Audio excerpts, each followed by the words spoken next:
بيان إلى الرأي العام العالمي باسم مجلس ناحية الكمر.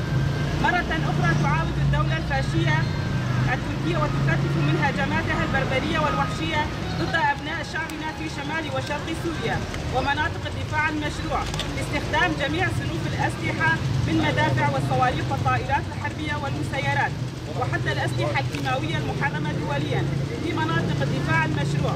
فمنذ قيام الحراك الشعبي في سوريا أكثر من 10 سنوات وحتى الآن لم تغب دور الدولة التركية الفاشية عن المشهد السوري السياسي والعسكري من دعم مباشر للإرهاب في سوريا وفتح باب على مصراعيه أمام الإرهابيين، وذلك لمحاربة النموذج الديمقراطي المطروح في سوريا والمتمثل بالإدارة الذاتية الديمقراطية في روجافا وشمال شرق سوريا.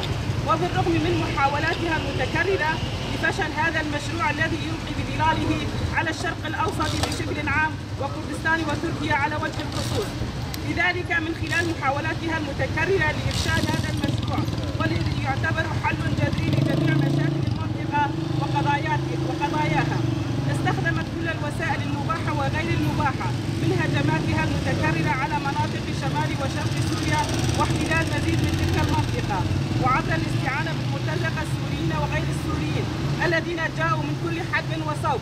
وبالرغم من كل ذلك لم تستطع كسر إرادة تلك الشعوب والمكونات المتعايشة معا عبر مئات السنين، كما قامت بالانتقام من قوات الدفاع المشروعة في كل من زابقا باشين ومتينة وخاكوركي، ولم تفلح أيضا بكسر إرادة الجيريلا، لذلك لجأت إلى أساليب قذرة وخبيثة نتيجة هزائمها المتكررة. وما التفجير الأخير في اسطنبول إلا دليل على ذلك، بخلق ذريعة وحجة ملفقة للهجوم على مناطقنا. فمن خلال الهجمات الأخيرة كشفت الدولة التركية عن وجهها القبيح والقذر، وكشفت عن أنيابها للخناق على مناطق الآمنة والمستقرة.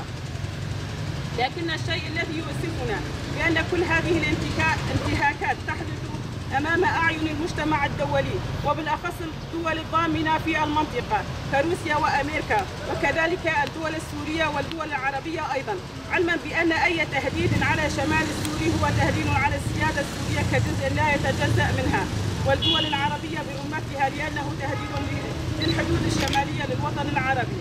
لذا نطالب المجتمع الدولي وكل القوى المحبة للسلام والحرية والديمقراطية وضع حد نهائي للانتهاكات التركية بحق شعوبنا.